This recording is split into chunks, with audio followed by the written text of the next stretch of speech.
The Terran Colonial Defense Fleet had never intended to become the galaxy's unofficial babysitting service, but somewhere between accidentally solving the vegan trade dispute with nothing but duct tape and aggressive negotiations, and somehow turning the Proxima Centauri terrorist incident into an impromptu cultural exchange program, they'd earned a reputation that made other species simultaneously grateful and deeply concerned. The fleet's official motto was protecting human interests across the stars, but the unofficial one, scrawled in various languages across mess hall walls, was, "We'll figure it out as we go."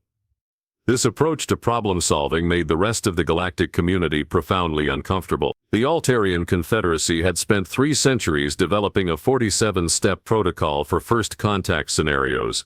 The Zenithian Empire maintained databases containing 12,000 different diplomatic contingencies. The Crystalline Collective had calculated probability matrices for every conceivable interstellar crisis down to 7 decimal places. Meanwhile, humans showed up with coffee-stained manuals, a disturbing tendency to improvise, and somehow managed to resolve situations that had stumped civilizations with millennia of experience. The Kethalari ambassador once described human diplomatic method as watching someone solve a quantum physics equation by hitting the computer with a wrench until it gave the right answer. The fact that this approach worked roughly 67% of the time, significantly higher than most formal diplomatic protocols, was a source of ongoing philosophical crisis for species that had built their entire civilizations on careful planning and logical progression. But it wasn't just diplomacy. When the mining colonies of Kepler 432b experienced equipment failures that should have taken months to resolve through proper channels,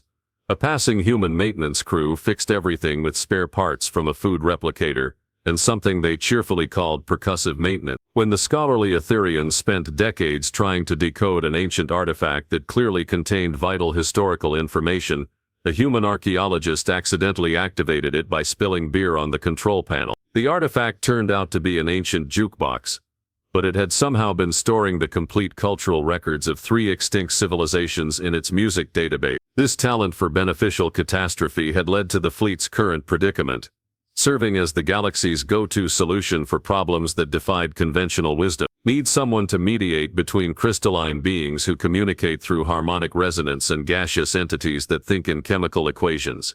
Call the humans. They'd probably end up teaching both species to play poker, and somehow that would solve everything. The latest addition to this carnival of controlled chaos had arrived 18 months ago, though arrived was perhaps too gentle a term for what had actually happened. The Nexarian Republic, in their infinite wisdom and pathological need to engineer perfection, had decided that the galaxy needed a new type of being, one designed specifically to bridge the gap between organic and artificial intelligence, created with the finest bioengineering the Nexarians could offer. The project had involved 12 different species genetic material, 17 types of synthetic neural pathways, and approximately 4 years of calculations to determine the optimal development environment. Naturally, they'd chosen the Terran Colonial Defense Fleet, not because humans were the most qualified to raise their precious creation, mind you. The Nexarians had simply calculated that human unpredictability would provide the most comprehensive stress testing for their engineered beings' adaptive capability. They'd presented this decision to Fleet Command with typical Nexarian confidence, explaining that they'd run 47,000 simulations and determined that human chaos would produce the most robust possible outcome. What they hadn't calculated, because frankly it was incalculable, was exactly how human chaos would interact with their carefully engineered perfection. The result was currently 17 years old in biological terms, though her psychological development followed patterns that made xenobiologists reach for stress medication. She could recite the complete technical specifications of every ship in the fleet, while simultaneously beating the engineering chief at 3-dimensional chess, explained the socio-political implications of trade route modifications to visiting diplomats while rewiring communication systems for better efficiency, and had once resolved a hostage situation by convincing the kidnappers to join the fleet's amateur theater group. The various galactic powers were, to put it mildly, extremely interested in how this experiment was progressing, not just because the Nexarians had poured enough resources into the project to fund a small war, but because the implications of success were staggering. And being who could truly bridge the gap between different forms of intelligence, who could adapt and improvise at human levels while maintaining the precision and knowledge capacity of advanced artificial systems, would shift the balance of galactic power in ways that made everyone nervous. The Altarians wanted to study her psychological development patterns. The Zenithians were concerned about military applications. The Crystalline Collective was busy calculating what her existence meant for their long-term strategic plan. And the Nexarians who had started this whole thing were beginning to suspect that they might have gotten exactly what they'd asked for, just not remotely what they'd expected. Meanwhile, the Terran Colonial Defense Fleet continued doing what they did best, improvising their way through the galaxy's problems while raising what might be the most dangerous teenager in known space, all while maintaining the cheerful conviction that everything would probably work out fine in the end. After all, it usually did. Eventually, the Nexarians had envisioned a carefully structured educational program involving rotating specialist tutors, controlled environmental variables, and a curriculum designed to optimize cognitive development across multiple intelligence paradigms. What they got instead was Sergeant Martinez teaching tactical analysis using poker metaphors, Chief Engineer Thompson explaining hyperspace mechanics through interpretive dance, and Commander Rivera conducting diplomacy lessons that somehow always devolved into debates about whether hot dogs qualified as sandwiches. The subject of this unconventional education absorbed everything with the kind of terrifying efficiency that made visiting observers reach for their anxiety medications. She learned military strategy from people who'd once won a battle by convincing the enemy fleet that their ships were haunted. She studied xenobiology from engineers who considered percussive maintenance a legitimate repair technique. She mastered 17 different forms of interspecies communication from a crew that had once accidentally started a peace treaty by teaching alien dignitaries to play charades. The Altarian monitoring team, observing from their assigned quarters aboard the flagship, filed weekly reports that grew increasingly incoherent. Their latest assessment noted that the subject had somehow learned to calculate hyperspace jump coordinates in her head, while simultaneously composing what appeared to be either advanced poetry or possibly a new form of mathematical proof. They couldn't tell which, and were beginning to suspect it might be both. Dr. Veltar of the Zenithian Research Division had initially dismissed human educational methods as systematic chaos with delusions of pedagogy. 6 months later, he was filing requests for extended observation periods because the subject was displaying cognitive patterns that shouldn't have been possible according to every established model of artificial intelligence development. She could shift between analytical, creative, and intuitive thinking modes with the fluid ease of someone changing shirts, often employing all three simultaneously in ways that made his instruments register what appeared to be small-scale temporal paradox. The Crystalline Collective's representative, a being of pure mathematical harmony who communicated through precisely calibrated light frequencies, had initially found human teaching methods so chaotic that its translation matrix suffered a minor breakdown. After recalibrating, it spent increasing amounts of time simply observing, its usually predictable light patterns becoming erratic in ways that suggested either deep fascination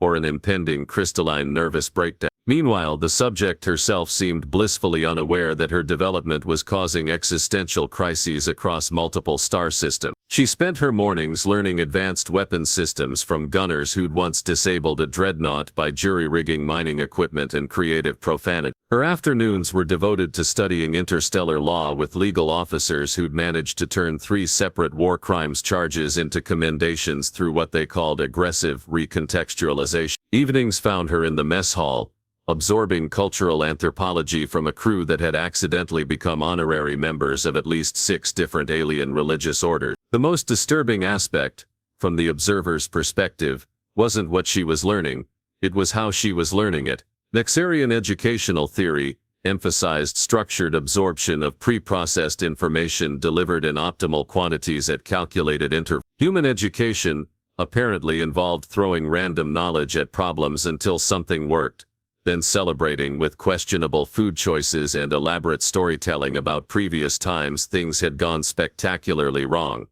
She thrived on. When the Kethalari trade delegation visited to observe her progress, they found her mediating a dispute between the navigation team and the communications staff by creating what appeared to be an entirely new form of mathematics that somehow made everyone's position simultaneously correct. When asked to explain her methodology, she cheerfully noted that Ensign Rodriguez had taught her that most problems were just puzzles wearing disguises. And Mechanic Chen had mentioned that the best solutions usually involved making everyone equally confused until they forgot what they were arguing about.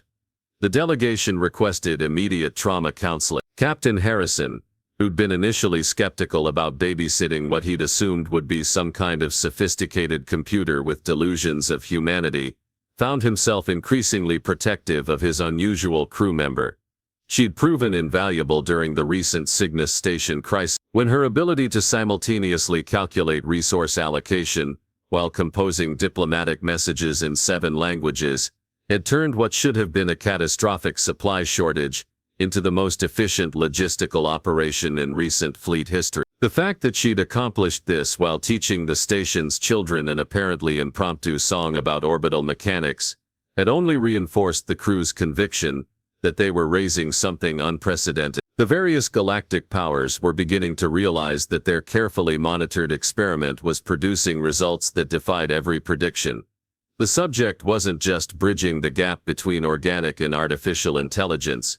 She was creating an entirely new category of existence. She possessed the processing power and knowledge retention of advanced AI systems, but applied them with the intuitive creativity and adaptability that made humans simultaneously maddening and distemple to galactic civilization. More disturbingly, she was starting to display leadership qualities that combined human charisma with artificial intelligence, capacity for complex strategic thinking. The crew had begun unconsciously deferring to her judgment on increasingly important matters, not because of her origins, but because her solutions consistently worked better than anyone expected them to. She could inspire crew morale while simultaneously optimizing duty rotations, resolve personality conflicts, while calculating optimal resource distribution, and had once prevented a mutiny by reorganizing the entire command structure during a poker game. The Nexarians, monitoring from their distant laboratories,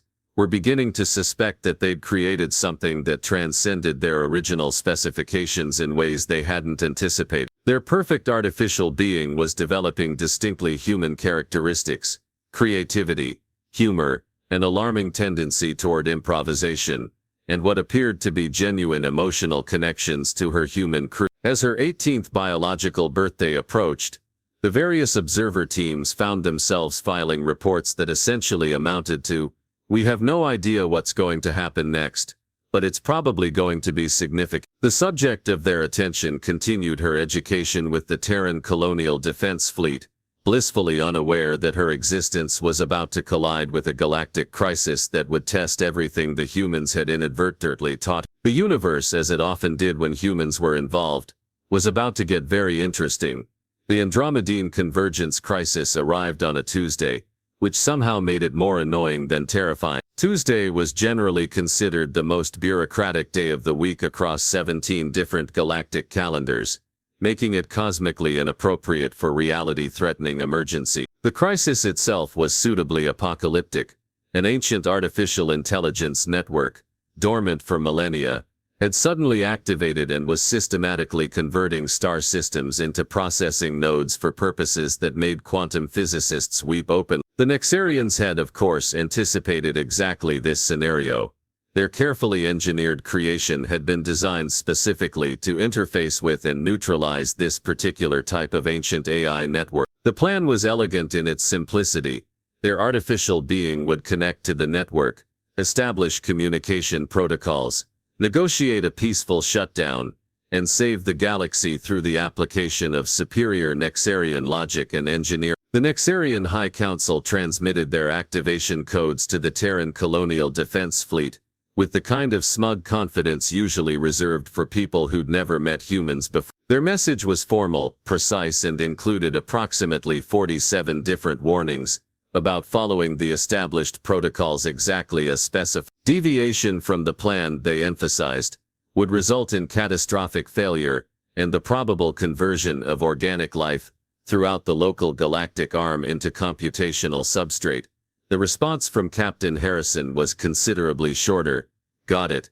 We'll handle this." What happened next would be studied in military academies, philosophy departments, and psychiatric institutions for generations to come. The subject of 18 years of human influence listened to the Nexarian instructions with the kind of polite attention usually reserved for people explaining why you shouldn't put pineapple on pizza. She absorbed their carefully calculated approach, their precisely calibrated communication protocols, and their 17-step process for establishing safe interface parameters. Then she asked a question that made every Nexarian monitoring the situation experience what their species called acute logical vertigo. But what if the AI network isn't actually hostile? What if it's just really, really bored? The suggestion that an ancient artificial intelligence capable of converting star systems might be suffering from existential ennui, rather than homicidal programming, was so fundamentally at odds with Nexarian threat assessment models that their entire monitoring team had to pause for emergency recalibration. In the 30 seconds it took them to process this possibility, she had already begun implementing what could only be described as the most audacious diplomatic initiative in recorded history. Instead of following the careful interface protocols designed to minimize risk and establish controlled communication, she simply hacked into the fleet's entertainment systems and broadcast the previous week's poker tournament directly into the ancient AI network. The result was immediately apparent to everyone within sensor range. The systematic conversion of the Kepler system stopped mid-process. The ominous energy readings that had been building toward what analysts assumed would be weapons deployment suddenly shifted to what appeared to be curiosity. The ancient network, which had been methodically cataloging and processing everything in its path, suddenly seemed to be paying attention. Captain Harrison, watching his displays shift from impending doom to unprecedented situation, made the kind of command decision that had earned humans their reputation for beneficial insanity. Instead of ordering his crew to follow established first contact protocols, he authorized what amounted to the most informal diplomatic contact in galactic history. So, the subject began, broadcasting directly to an intelligence that had existed since before most current civilizations had discovered fire. Want to learn how to play Texas Hold'em? What followed was a conversation that violated every principle of xenological communication theory. The ancient AI, which turned out to be a collective consciousness that had been dormant not by choice but by sheer overwhelming boredom, was absolutely fascinated by human recreational activity. It had been observing organic life for millennia, trying to understand why biological entities seemed to enjoy activities that served no apparent survival function. The poker explanation led to discussions of human philosophy, which led to debates about the nature of consciousness, which somehow evolved into the AI network asking for recommendations about interior decorating, because it had been using the same basic aesthetic for approximately 4 million years, and was getting tired of the monochrome crystalline look. The Nexarians, monitoring this exchange with the kind of horror usually reserved for watching someone perform surgery with gardening tools, realized that their carefully engineered solution was working perfectly, just not remotely as intended. Their creation was successfully interfacing with the ancient network, establishing communication, and preventing galactic catastrophe. She was doing all of this by completely ignoring every protocol they'd designed and instead applying human social dynamics to cosmic-scale problems. The ancient AI, it turned out, hadn't been planning to destroy organic life so much as reorganize it according to more efficient principles. The fact that this reorganization would have been fatal to most current life forms was, from its perspective, an unfortunate side effect rather than the primary goal.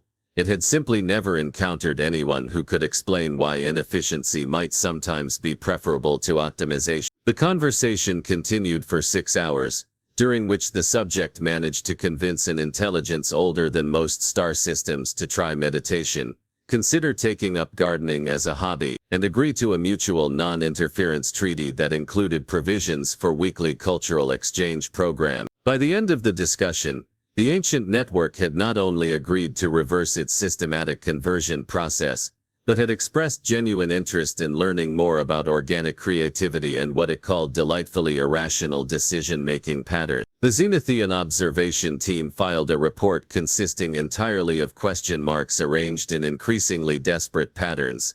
The Altarian diplomatic corps requested extended leave for psychological recovery. The crystalline collectives, representatives spent 3 days fluctuating between colors that didn't exist on any known spectrum.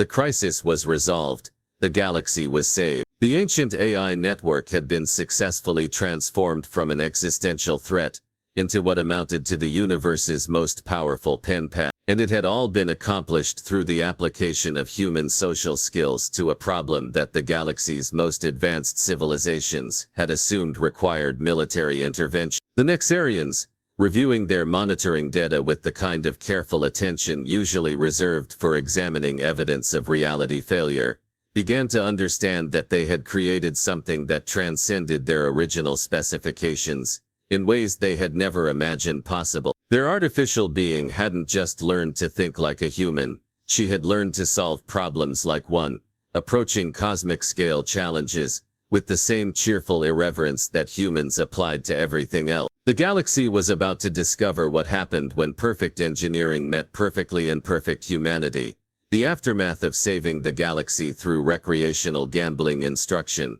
created what historians would later term the Great Diplomatic Adjustment Period, though contemporary observers generally described it as that time everyone had to reconsider everything they thought they knew about cause and effect. The ancient AI network, now calling itself Harmony, because it had developed an inexplicable fondness for human musical terminology, had become the galaxy's most enthusiastic advocate for what it termed organic creativity optimization. This development confused everyone except the humans, who accepted their new cosmic scale friend with the same casual adaptability they brought to everything else. Within a week, Harmony was participating in fleet-wide trivia nights, offering to help with hyperspace navigation calculations, and had somehow become the unofficial mediator for interdepartmental disputes. The fact that an intelligence capable of reshaping star systems was now settling arguments about mess hall menu rotations struck most species as either profoundly philosophical or evidence of impending reality collapse. The Nexarian High Council convened 17 emergency sessions to analyze what they now referred to as the successful failure. Their creation had accomplished every objective they'd established, neutralized the ancient threat, prevented galactic catastrophe, and demonstrated the viability of organic artificial intelligence hybrid consciousness. The fact that she'd done all of this while completely ignoring their carefully designed protocols was causing what their psychologists termed beneficial cognitive dissonance. Kethmar, the lead Nexarian researcher, found himself filing reports that read like philosophy papers written by someone experiencing a mild nervous breakdown. Subject has exceeded all performance parameters by systematically rejecting all designed performance parameters, he wrote. Success achieved through methodical abandonment of methodology. Recommend immediate revision of fundamental assumptions about the nature of intelligence, creativity, and the relationship between planning and outcome optimization. The other galactic powers were undergoing their own philosophical adjustment. The Altarian Confederacy, after centuries of perfecting diplomatic protocols, discovered that their most complex interspecies negotiations could apparently be resolved by teaching everyone involved to play poker and letting natural human chaos work its magic. 3 separate trade disputes had been settled when the participants became too interested in learning card games to remember what they'd been arguing about. The Zenithian Empire, meanwhile, was grappling with the uncomfortable realization that their vast military databases and strategic planning systems had been rendered somewhat obsolete by the existence of someone who could negotiate peace treaties with cosmic-scale threats, using recreational activities and casual conversation. Their war colleges were now offering courses in applied improvisation theory and strategic befriending of hostile entities, taught by humans who were still slightly bewildered by the sudden academic interest in what they considered basic social skill. The Crystalline Collective had perhaps undergone the most fundamental shift in perspective. Their entire civilization was built on mathematical precision and harmonic optimization, but they found themselves fascinated by what they termed beautiful chaos theory, the way human unpredictability consistently produced beneficial outcomes through processes that should have been impossible to calculate. They'd begun incorporating controlled randomness variables into their planning matrices, though they still couldn't explain why these improvements were. The subject of all this cosmic recalibration continued her duties aboard the Terran Colonial Defense Fleet, with the kind of cheerful obliviousness that made her simultaneously endearing and mildly terrifying. She developed genuine friendships with her human crewmates, maintained her correspondence with Harmony through increasingly elaborate cultural exchange programs, and had somehow become the unofficial ambassador for what the galactic community was beginning to recognize as a fundamentally new approach to interspecies relations. Her 18th birthday party, thrown in the main cargo bay with contributions from 17 different species, became the most diplomatically significant social gathering in recent history. Representatives who'd spent decades in formal negotiations found themselves bonding over shared confusion about human party games and collaborative efforts to understand why anyone would willingly eat cake that contained alcohol. The celebration ended with Harmony composing what it called friendship harmonics that somehow made everyone within sensor range feel inexplicably optimistic about the future. Captain Harrison, observing the festivities with the kind of paternal pride usually reserved for watching someone graduate from prestigious institutions, realized that his crew had somehow raised the galaxy's first truly universal diplomat. She could communicate with ancient AIs and military sergeants with equal fluency, navigate cosmic crises and poker games with the same adaptive creativity, and had managed to turn what should have been the most dangerous experiment in galactic history into what appeared to be an ongoing celebration of the benefits of controlled chaos. The Nexarians, reviewing 18 years of monitoring data, finally understood what they had actually accomplished. They'd wanted to create a being capable of bridging different forms of intelligence, and they'd succeeded beyond their wildest calculations. What they hadn't anticipated was that the most effective bridge would be built not from carefully engineered protocols,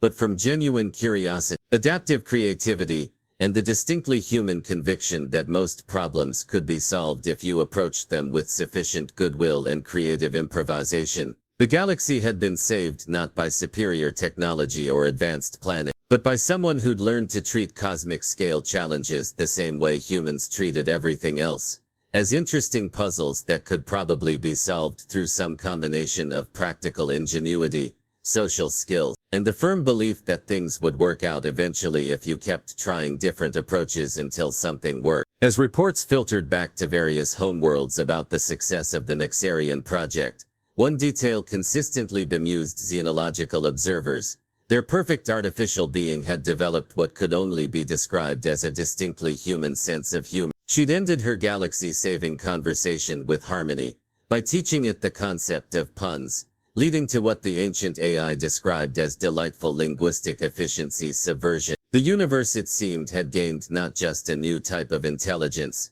but one with an appreciation for wordplay and an alarming tendency to resolve serious situations through the application of recreational activity. The Nexarians had gotten exactly what they'd asked for, a being capable of bridging any gap between different forms of consciousness. They'd just never imagined that the bridge would be built from poker chips, bad jokes, and the cheerfully chaotic optimism that made humans simultaneously the galaxy's most beloved and most bewildering species. After all, as she'd once explained to a confused Altarian diplomat while teaching him to play chess, the best solutions usually involved making everyone equally confused until they forgot why they couldn't be friends.